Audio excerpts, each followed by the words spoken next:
What is up, everybody? Welcome to this week's episode of the effing podcast. Bo and I are breaking down everything that happened last week at the Qatar Grand Prix, just to try to give some real life indications of what happened. We're actually doing this in a sauna at 110 degrees. We're talking about Max Verstappen clinching the championship, drivers driving in probably the worst possible conditions they could with a hot weekend, very steamy out there, and we're breaking everything down here. All right, guys, let's do this.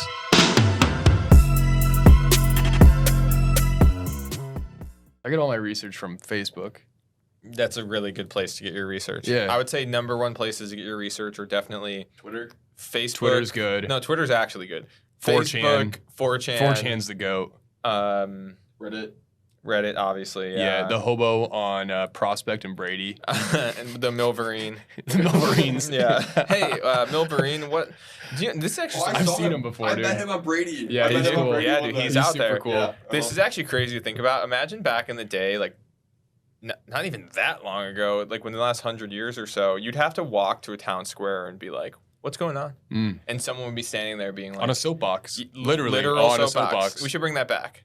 Yeah, we need to bring back soapboxes. No more internet. I want someone standing out there saying, hear thee. Yeah, you gather round. Here's what's going on in the world today. Dude, I was watching Rome, this HBO show. It's okay, not worth a watch. But basically, they like had someone that was wanted, and they were like wanted for murder, and they were just like describing this person because they don't have a way to actually like print out like what the person looks like, and it's like he's a 5'8" to 5'11" white guy, brown hair, brown eyes. Go find him. Go find him.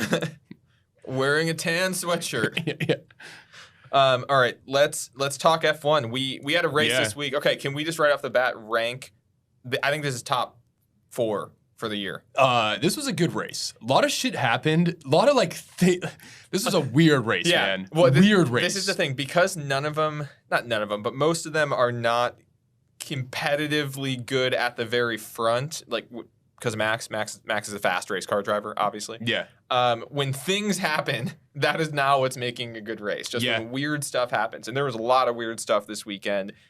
Let's jump. Do you want to start at the beginning of the weekend and roll through it? Yes, we had a sprint race this weekend. So I think we start with like any highlights from qualifying from the sprint race, and then we'll dive into the actual race here. Yeah, okay.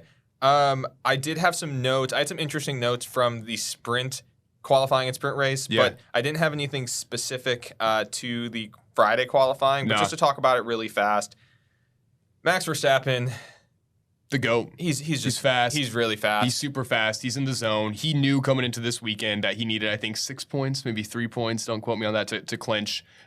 Solid qualifying. Checo Perez, another horrible qualifying from him. I think he got into Q3 maybe, but no, he missed Q3. I'm sorry. Yeah, he missed Q3. He was P13. Yeah, so he got into Q3.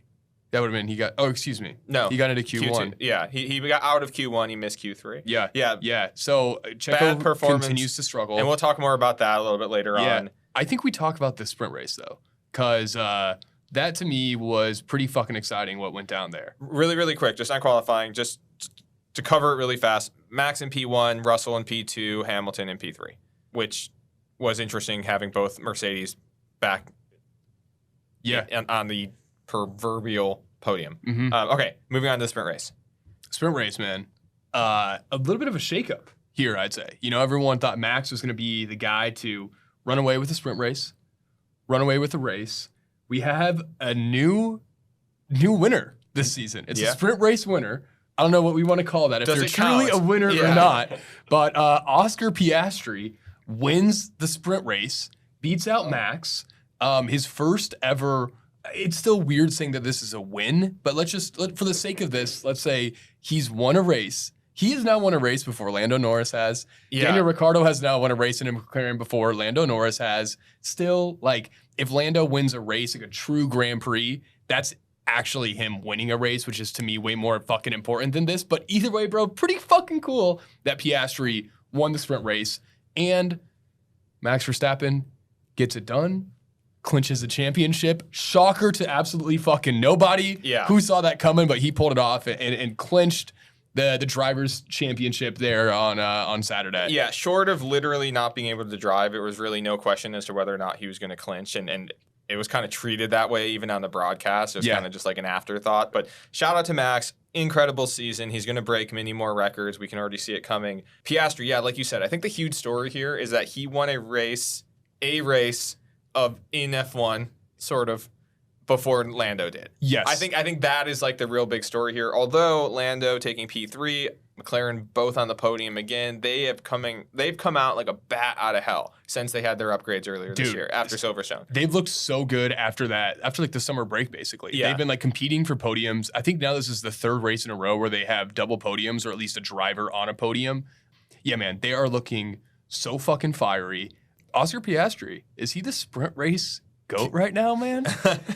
he might be. I've been talking about this for weeks. I've been saying if I'm betting on a guy that has 20 laps or less, Piastri might be that guy. Is he him? I've been saying this for weeks that he's like a spring that's just being pushed and pushed and pushed, and he's gonna pop off. And he is fast, man. Like he popped. He really did. It was awesome to see. There wasn't anything else too interesting in the sprint race. I did have a few notes that were funny. Did you see Sargent just absolutely plow through one of the meter markers in the qualifying? Okay, so I saw that. I also saw Sergio Perez. There was a bit of a tangle between him and I think it was Ocon and another driver too. Yeah, so Sargent and Lawson both crash out on lap 4 and lap 2. Yeah, okay. Yeah. Prior to that though, sorry, I got a little bit off track what we were saying. No, go ahead. I was just going to say, prior to that, the other story here is just with the number of laps deleted in qualifying. Every single driver, I believe, with the exception of Max, had laps deleted in the sprint qualifying, and it was like over and over and over, which actually, I think Checo had a lap that would have put him into Q3, but it got deleted. Yeah, right at the end. Yeah, so Qatar is it's a very high-speed circuit. We'll talk about this when we talk about the race too, but it's brutal on the tires here. Absolutely fucking brutal. And these high-speed corners, it kind of reminds me of Austria, where we saw like 30, 40, 50 laps that got deleted during the race. And like the FIA couldn't even keep up with laps that were getting deleted. And it was kind of a story with qualifying here too. But then definitely a story during the actual race, which we'll talk about that more in the race. But yeah, I'm with you. Yeah, no, absolutely. Those were kind of the big stories for the sprint. Let's jump into the full course meal. Yeah, this is what everyone wants to see. Everyone wants to talk about the race. Yeah, give me the steak and potatoes here. Yeah, let's dive into it. So once again, Max Verstappen, dominance, extremely fast. Not even really the story here. Well, you got something? Well, dude, I think before we start here, race day, Sunday morning comes out. FIA says, hey, you have to take 3 mandatory pit stops on these tires because of how these curbs are and because of this massive tire degradation that this track has, where every car had to pit 3 times. I think it was 18 or 19 laps was the max that you were allowed to go on these tires. This came out morning of, and teams were in a full-on scramble mode, I would say, because they're spending the entire night before, the entire weekend basically, running simulations after simulations of what's the optimal strategy, when should we pit when, and basically it just kind of threw all that out the fucking window and said, you're going to pit on this lap, you're going to pit on this lap, you're going to pit on this lap. And it made it, I would say, very confusing in terms of watching this race, because there was a period where I think Bottas and Zhou were riding in the top 5, and I'm like, wait, have they pit yet? There was a period where Albon was in first, and I'm like, I think he's pit twice, but has he pit 3 times yet?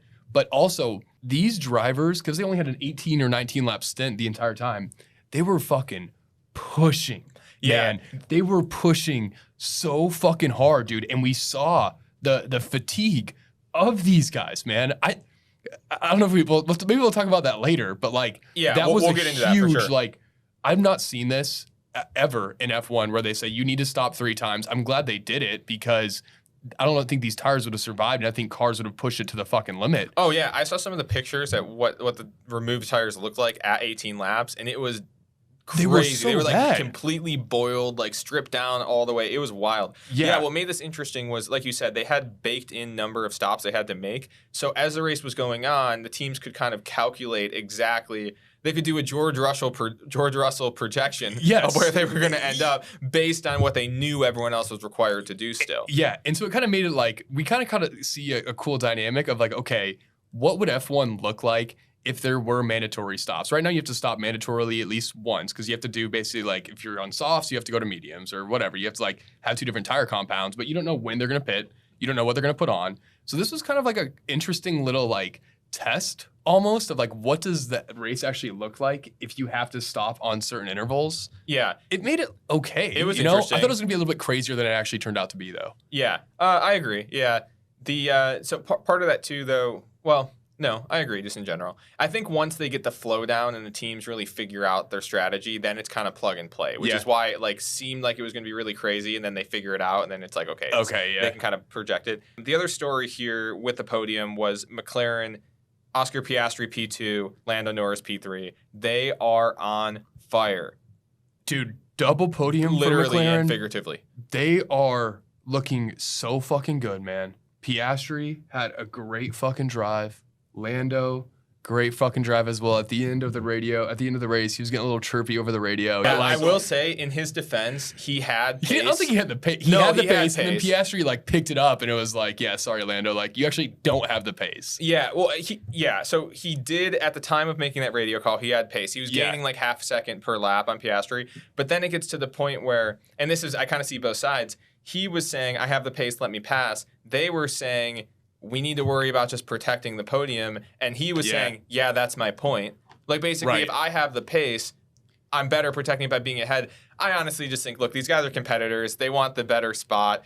This begs the question, though, I'm starting to not look at Lando Piastri as Lando driver 1, Piastri driver 2. That's kind of what I was like wondering what's going on here. Yeah, I'm starting to kind of look at them as like a 1A, 1B situation where who is their premier driver? I mean, if you just look at it from a marketing perspective, Lando is obviously the answer because he's just like a personality. No one doesn't like Lando Norris. And Piastri's new and he's young and he's not as marketable probably. But if we're just talking about performances right now, Piastri's outperforming Lando. It's marginal, but it's still happening. Yeah, I guess he outperformed Lando this weekend. By all accords, he did. He won the sprint race. I would say he's at least Lando on par. I would say like so far this season. Race, he outperformed Lando because he beat him in both the sprint race and both in the GP. Like, so yeah, that's fair to say. But also I think like McLaren's ride or die is Lando for sure. Yeah, I mean, I guess if we look at, if we look at the driver standings, Lando does have 136 points. Piastri only has 83 points. So from that perspective, if we look at the season as a whole, maybe. I think Lando's been more consistent. I'm having some recency bias here. Yeah. But I think it will likely continue. Dude, what I'm seeing, though, is Piastri's like figured out his season. Like he's confident. He's looking good. He feels good in that McLaren. And he's now consistently performing well at or better than Lando, which is what you need for a rookie, dude. He's like the best looking rookie that we've seen all season. In a while, yeah. And by the way, McLaren is currently in P5 in the Constructors, but they are sneaking up on Aston Martin. Aston Martin leaves the weekend with 230 points. McLaren leaves the weekend with 219. So they're coming. One more race like this, and that flops. Yeah, absolutely. And Ferrari Mercedes gap for P2 is still kind of similar to where it was before. Mercedes at 326, Ferrari at 298. And let's talk about Mercedes really quick because, their race result, George Russell, P4. Honestly, respect to George Russell on this drive. Well, dude, lap 1, let's start there. Yeah. Because Hamilton qualified second, Russell qualified third, I believe it was, or like 3. That might have been flopped. Yeah, no, Russell had qualified 2, Hamilton had qualified 3. Hamilton 3. Lap 1, they're going 3 wide into turn 1. Verstappen on the inside, Russell in the middle, Hamilton going wide. Hamilton straight up turns into Russell, basically kills his own race. He DNFs because of that. And he makes a pretty outlandish radio call right away. He goes, "What the fuck? My teammate just hit me." He didn't cuss. Okay, before that though, they make contact. He goes off track. He DNFs. There was a radio call that was just like 15 seconds of bleeps from Hamilton. Yeah, that I want to know so bad what he said. But they just bleeped out the entire thing, and then he goes, "Dude, what the fuck? I just got knocked out by my teammate," which is asinine, and he walked it back. Yeah, he walked it back and said, like, that was my fault, I turned into him. Yeah, I think it's funny that, like, they will show just, like, the bleep sound, it's like, radio message, and it's just like bleeped It was out the all entire bleeped time. out, the whole thing. Yeah, it made me laugh because it was like pretty long too. It Yeah. wasn't just like he like swore. It was like he was swearing. He just said like fuck like 50 times over and over and over. Yeah, it was super funny. I do feel a little bit bad for Russell here. I mean, there really was not much he could do about that. And no, but he had a phenomenal recovery drive, man. yeah, and that's what I was gonna say. The Shout part that out. like hurts for this though for Mercedes is if that didn't happen, where would they have finished? Because Russell basically I think ended up in 18th once this all was said and done, drove back into 4th, had a phenomenal drive, and so I think Mercedes missed out on a good amount of points with that incident. That incident though feels like it's been a long time coming between George and Hamilton. Well, we were just talking last episode about the brewing rivalry between the two, and Yes. there's no way this helps. I mean, I saw a clip after the race of them kind of hugging and making up or Yeah. whatever, but you know deep down that that is just continuing to brew. Okay, so here's what I'm thinking on this. Because it's like, this has been coming to like a critical point that we just saw here this last weekend between Yeah. the two. Because it was Hamilton that hit George, it was Hamilton's fault. And because Hamilton basically DNF'd, I think everything's going to be okay. Okay, if it had If been that the was other way the around. other way around, Yeah. where Russell hits Hamilton and it was Russell's fault, different fucking story. I'm just glad that the guy that caused the incident was the one that had their race fucked, and the guy that didn't Yes. cause it ended up being okay. Yeah. Because if that was the other way around, all hell would have broke loose. Maybe they're actually in a better spot now. Because Do it's you like, think- you know what? okay. Okay. The more- like, the we more got it mature done. This is guy- out of the way. Like, Yeah. let's not do that ever If again. that was going to happen, that was a better way for it. I do Yes. give Lewis credit for taking ownership of it. Do you think George would have taken ownership of it? Fuck no. I don't think so either. Dude, That's the that'd have thing. been, that never would have been his fault, man. Yeah, that's the thing is I think he would have never, ever, ever taken ownership No, of it. So I no, will he- give Russell credit for that. Also, or Hamilton rather. Yeah. Also, I picked Hamilton in our race preview to win. Yeah, good and pick. he didn't make it past Great the- pick. he didn't- Yeah. He didn't make it Good past pick, man. turn one. Good, so solid one. not my best moment. I think we got to talk about this race. Really quick, yeah, I had one other thing on this. There was a very funny Piastri team radio on the second lap. He comes around and goes, nice assistance from whoever bowled everyone out in turn one. Thank you. he didn't thanks, know. Hammy. Yeah, he didn't know who it Yeah, was. yeah, It's like thanks, great assistance Hamilton. from whoever bowled everyone out. Yeah, It's like, yeah. It's so good. Good move. Pro move right there from a 7-time champ.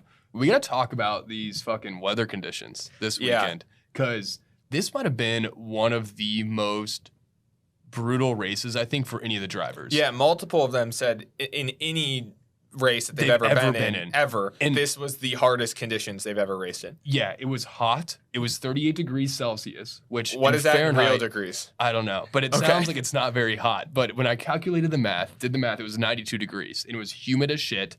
They also had to pit 3 times, so they were pushing these tires to the fucking 38 limit. Celsius is 100.4 Fahrenheit. Wow. Okay, so it was like a sauna that they're racing in basically the whole time. We saw Logan Sargent had to retire his car, which hurts because he makes us American boys look like little bitches. But Logan, I thought he took like 12.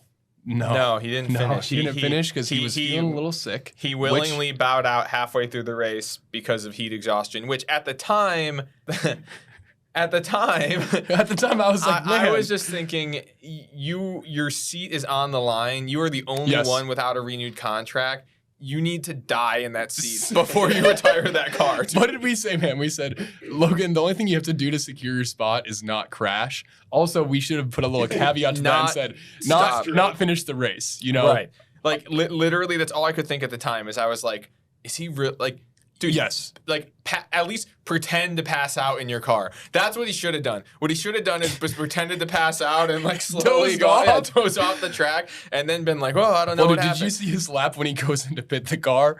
He barely got that thing back to the pits. Like, I thought he was Yeah. gonna like take out 2 cars on the way. Yeah, no, this was the thing. So again, this was all our thoughts as it was happening in real Yes. time before we had all of the information. So Knowing what we know now, let me continue on Yeah, this yeah. here. We saw Ocon threw up in his own helmet on lap Wow. 16. yeah. We were just making jokes about how they were going to throw up because they were so hungover. Yeah. He literally did. Ocon Yeah. throws up in his own helmet, which is a veteran move, He man. didn't tell the team No. though until the race was Just, over. like, He the raced? race ended, He and raced? He Yes. raced, yeah. the race Yeah. ended, and his lead engineer said, "Hey, I suggest you take in some fluids." And he goes, "Oh, I didn't tell you, but I threw up on lap 15." Oh, Yeah. Dude just puked in his Barfing, helmet and kept man. going. That's what I'm talking That's about. hardcore, though. dude. That Ocon is hardcore. Yeah, he gained so many points for me and just being a psycho, like in a good way. George Russell was basically opening up his visor on the straights and putting his hands out to get air in. This was great. He's putting his hands on the straights above the wheels so that he could try to get air into his Airflow. gloves. Yeah. Lance Stroll barely was able to get out of his seat. Alex Albon was barely able to get out of his There's seat. clips of Lance Stroll and Leclerc like looking like they're passing out in the car. Like there's clips from early in the race. It was Lance going on a straight and he's like kind of looking over his shoulder to like see his mirrors. But then later in the race when he goes to look over, he's like his neck is like breaking every time he looks over. And then I shouldn't be laughing because it's not actually funny. really scary. It's actually really messed up. Yes. But it's only funny now because they're okay. They're okay, and yeah. we're realizing how ridiculous it was. But same thing with Leclerc. There's clips of him going through some of the turns in the beginning of the race. And like, yeah, his head moves a little bit. But then later in the race, it's like, dunk. Yeah, they're Dunk on like either side. zombies. Yeah, they're man. like losing consciousness. And then we had the least exciting podium celebration because these guys were so unexcited. They didn't even they're spray literally like champagne. not spraying the bottle. Yeah. The post cooldown race. They're They're all laying just down. napping. Yeah, these Albon guys- checked himself into the minute clinic there because Yeah. he's like, I need something. Stroll too went straight from the track to the medic tent. Like, And or like then- the And then Alonso was complaining about how hot his seat was. Wanted them to like do an ice bucket challenge to him on the race. They used to do this. Yeah. dude, So we had like half the grid that we saw physically in issues, like dying almost of heat exhaustion. We had a driver that retired. The rest of the Ocon complained that it was the hardest race he've ever done. Oh, we had a DNS, Carlos. Do you think Carlos- Carlos was just like, nah, it's too hot. I'm not doing this shit, man. He's like, fuck this. Yeah. So, dude, this was like literally unsafe driving conditions, if you ask me. Again, like it is only Going funny. back to when we were like making fun of Sargent, it's like, okay. Yeah, like, never mind. I see Yeah. it now, man. Yeah. No, again, like it is only funny because they're all okay. Yes. But it just not knowing that this was happening and then hearing about it after the fact, and we're just like, What the fuck? Which I guess, again, though, why? Okay, they're doing the Vegas race at like midnight local time because it's so hot there. Why are they not doing something similar in Qatar? Or actually, I think they did it. Well, obviously they did it at night. Why are they not doing it later in the season? Right. Well, dude, it was in November last year, and they moved it to October And to it's accommodate supposed the to be, schedules. I think, December next year or Good. something like, It or should be, January man. even. Yeah, it's late in the year. But why? Who thought this was a good idea? I don't know, dude. And like, this is such a hard track too. It's not like an easy track on your body. And then also like the FIA is like, okay, 3 mandatory stops to make it safer. Good. But in turn, they made it probably way more unsafe Well, yeah, because for everyone. every lap was basically a quality You're lap. all Yeah, out, they were yes. all out the whole time. I know. It's so crazy. Like, the logistics of that, or like operations of that in hindsight is so ridiculous. Yeah. But hey, it made the boys look tough. Dude, shout out to Ocon, man. Anybody who didn't think that these guys were like elite athletes who paid any attention to this weekend should now have their mind changed, because that is crazy. For everyone that's ever told me F1 is not a real sport, for every random person when I walk by the street and they go, hey, Nick, hey, Poe, F1's not a real fucking sport. And all the fights that we've been in, all the Yeah. jail time we've served, backing Yeah. up our boys. Do you know how many Watch nights- this race. Yeah. Watch this. Yeah, it was crazy. Seriously, shout out to every single one of them. Yeah. I get sweaty sim racing in Same, my house, dude. Like, I have to go just my boxers because it's so hot. I like lose focus and get hot and wish I had water in the middle of like a sim race. Yeah, that's and these 15 dudes minutes long. are in 100-degree weather in a car that's producing who knows Yeah. how. They're basically Thousands. sitting on the engine. Yes. Like, who knows how much heat that's generating in basically a fireproof like sauna suit. Yeah. In like a ski jacket, basically. Yeah, unbelievable. Yeah. Like they need to come up with some new system. Can't they invent some type of like water system or something that's like cooling the suit down as they're driving? Well, I How- think we the have this argument technology. is like theoretically they're kind of in a convertible, so it should be cooler. You know? Yeah, I don't That's think gonna it be your works that argument way. for that. Especially when you're like directly behind drop another top? car and the exhaust is just spitting straight into your face. Like, it's got to feel like blow dryers are just like Yeah, on your yeah. face the whole time. Oh, yeah, dude, it can't be fun. So crazy. So that really, I think, was the story That was from the the story, weekend. Like yeah. after the race. Jumping into just some other team stuff here. Ferrari, Charles Leclerc, P5, good showing Decent from race. him. Yeah, he was consistent. There Mentioned wasn't also Carlos Sainz did not start Sainz, too. DNS. Always, Pro move, smart move there from him.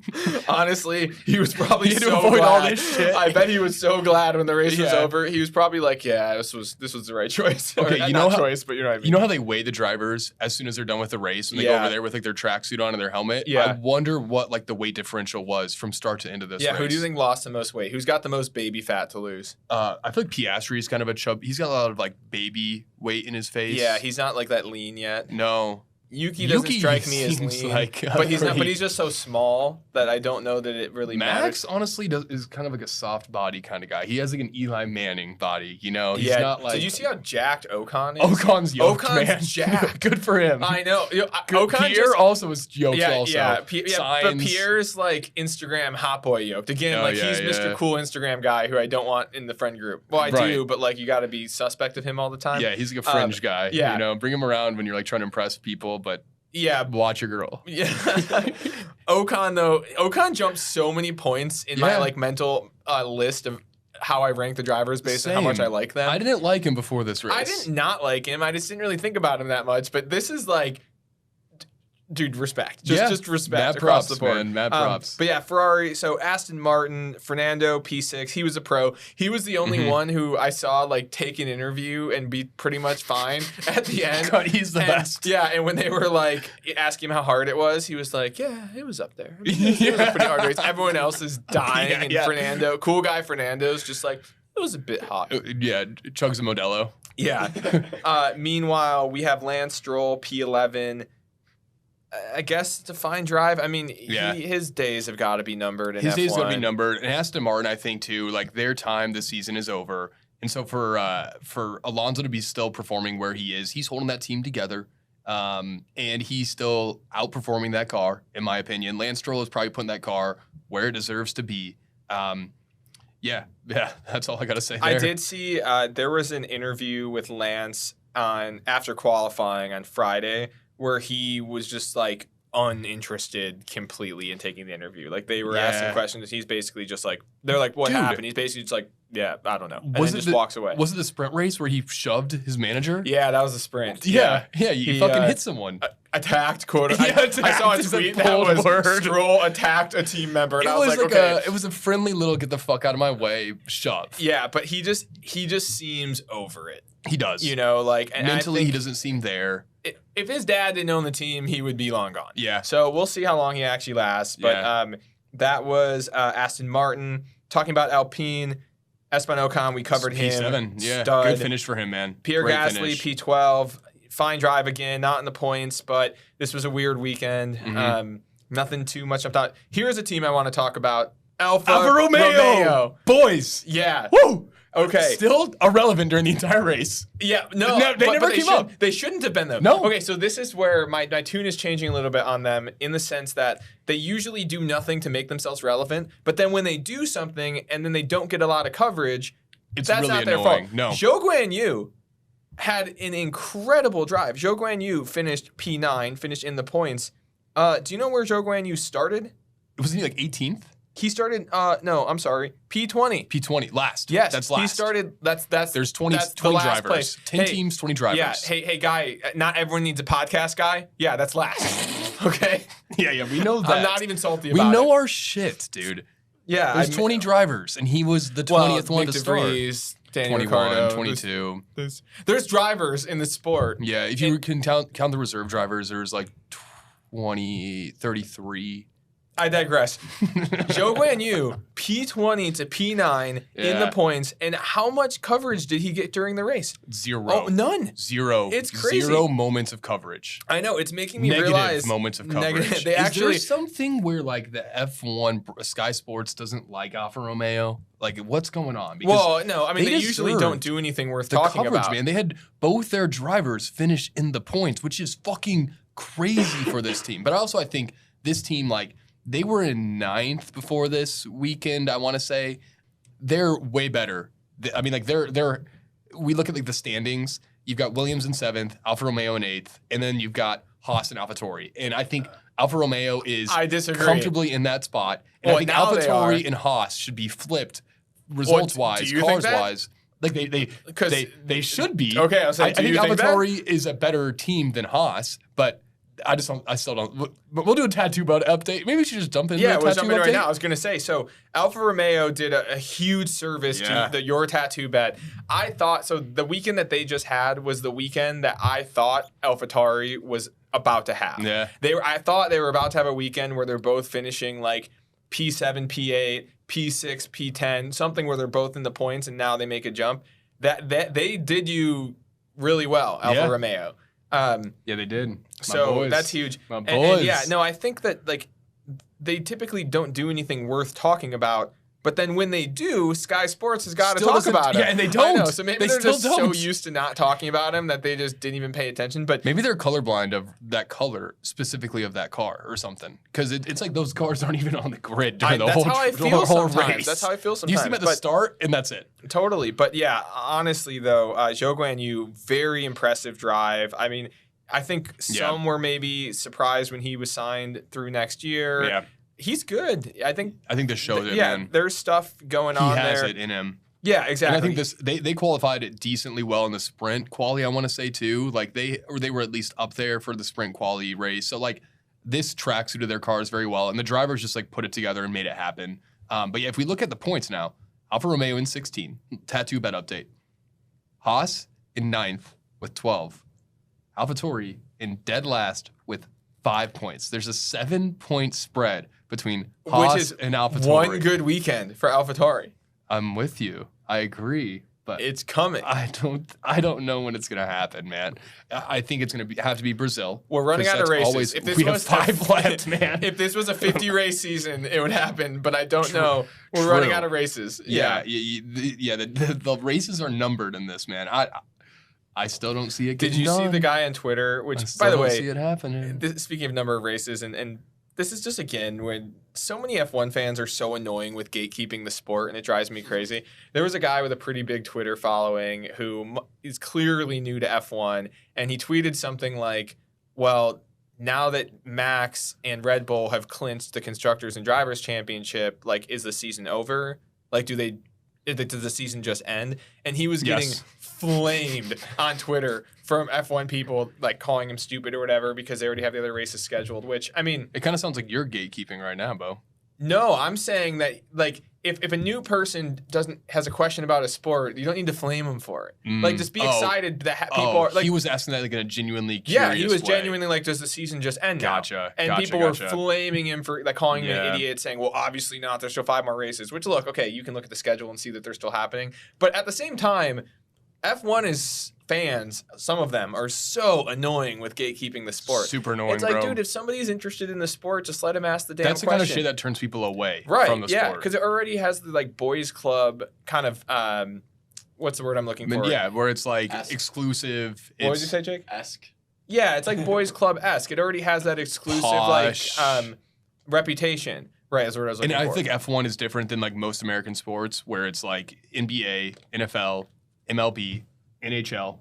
That like there's one winner and everyone else, like the rest of the season doesn't matter. And in F1, it's like obviously you want to win, you're driving to win, but like there's still battles to watch, even though everything's been clinched. Right. Yeah. Like again, if you're some of the drivers and you're even in P10, it's an exciting weekend still, which is hard for a lot of American people to comprehend. Yeah, but it's just a different mentality. It just annoyed me. I just don't like the gatekeepiness, and the sport's never gonna grow. It's never gonna like get a bigger fan base if everyone's just being an a-hole about it. Anti-gatekeep. Ask us all your dumbest. Ask us all of your dumbest F1 questions. There are no dumb questions. No dumb questions. None.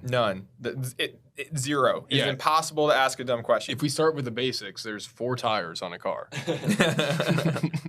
There's one driver per car. 10 teams, 20 drivers. Nice. Let's just start there. All All right, lesson 1.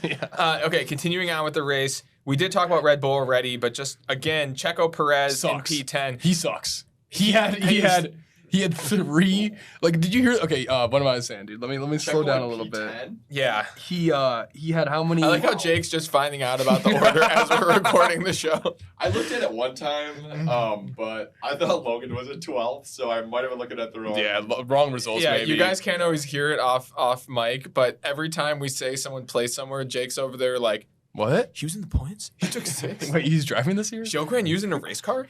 No, he had talk about Checo. 2 Where are we on the worried scale? He had 2 track infringements going over. What's that term called? Going over the line, like track out of bounds. What's the fucking terminology? False start, I think is what it's called. No, God, come on, what is it? Yeah, flag on the play. They challenged it. No, seriously, like track limits. He Track had limits. like He 2 to 3 exceeded track track limits. limits, To the point where his race engineer came over to the radio and said, Checo, you're ruining your race. Literally, Yeah. they said, I think he said hey, man, our race. You're ruining your fucking Yeah. race. Get it together. Stop. Yeah, no, I mean, but He had the 10 man's, seconds of penalties. Yeah. Yeah. But like he's not worried about his seat. You think he's so on a scale of worried to not worried about losing his seat, he's obviously still not worried. Yeah, even this though didn't help his worry Marco scale. literally saying in the post race that Red Bull has its drivers, McLaren has its drivers, Mercedes has its drivers. We're figuring it out, or something to that effect. Yeah. I mean, this was not a good showing for him. He just needs to consistently finish in the top 5, have clean races, and this was one of those. I mean, it was a tough race, I'll say that, but Max also had 0 track limit infringements. So, like, you look at that, they're in the same car. Sergio must have had like 6 in order for him to have 2 penalties on it. It's just like a giant discrepancy between these drivers right now. So and I think it all comes back to like Perez's confidence as a driver, his ability to get things done. I don't think Red Bull really helps drivers when they're not in a confident space. No, it's yeah. like a downward, vicious There is no spiral positive from reinforcement. It is No. exclusively negative reinforcement No. over there. No. This was the exact quote, and it was actually Christian Horner, rather. He had said, this is post-race, you can see Mercedes have a pair, McLaren have a pair, Ferrari have a pair, that are quite tight between the respective drivers. I think we've had that at one point earlier in the year, but as the season has gone on, it's become more variant. Which is basically, that's not a good call. hey, Checo, You're the one. yeah, I'm not talking about Max. No. It's not, do you think Checo's sitting there Maybe like he's being talking like, about Max. Yeah. I think Checo's sitting there being like, man, he's really hard on Max. Huh? That's a George Russell move right there. Yeah, that would Yeah, be it's a such a George George Russell Russell move. move. Yeah. Be like, So- man, he's hard on Hamilton. Yeah, so I really think that seat is looking more and more Australian by the day. Let me Yeah. put it that way. Because I really do Very think it would be Australian. Ricardo before it would be Lawson and Yuki. I do and too. I also think that would be the smart move. Honestly, that's what they should do. It is. That is absolutely what they Bring should Ricardo do. back to Red Bull, full circle. Netflix can have their little Oh, Jizz to the man. Moon fest. Of They're like, gonna look, make- this is how it started. This is how it There's just ended. gonna And be there's no more Drive to Survive such seasons ever. Unbelievable drag on festival Yeah. of Drive to Survive if that happens. Yeah. Moving down the list, Williams, Albon, P13, Yeah. and Sargent DNF'd. We kind of talked about that. Albon, hey, you finished the race. That's cool. Yeah, I was kind of surprised with Albon's finish here. I feel like this track suited Williams pretty well. Definitely a power track, high speed. That's kind of like what Williams' MO has been, is like their straights, they're so good in there. Kind of surprised by how the Alfa Romeos were able to sneak in there and Albon wasn't able to like nip a point or two in there. So a little disappointing, I'd say. Yeah. You know? Yeah, I'd agree. I mean, Sargent, the best thing he did all weekend was not cost the team a bunch of money and crash Yeah. the car. Although Well, he crashed in. Oh yeah. The car was mostly okay, but he plowed through a meter marker Yeah. in qualifying for the sprint. It was hilarious, dude. He drove directly through it, and it just exploded off the front of his car. It was Bro, the that best. is the worst in fucking online racing when people drive through those things. It's like, now I have no idea where to fucking brake. Yeah, it was, dude. It was so funny. The last two teams to talk about, we don't really not that much to say, but Haas and AlphaTauri. Magnussen P14, Yuki Tsunoda P15, Hulkenberg P16, Lawson P17. Yeah. Not a whole lot to cover there. Classic Haas. Yeah, classic AlphaTauri. Nothing interesting. They all finished the race. There weren't any good comms from either team that I saw. So that was pretty much it for the weekend. Let's talk mini award show. Yeah, let's go, man. Who's your P1 of the week? P1, Oscar Piastri, dude. Massive W to him and McLaren, I guess. But Piastri You can't is take like, both. Piastri. We're gonna go with Oscar Piastri because he has really came to his. He's like became to me. That's like a very mature race for him to do. A very mature weekend for him to perform consistently both races.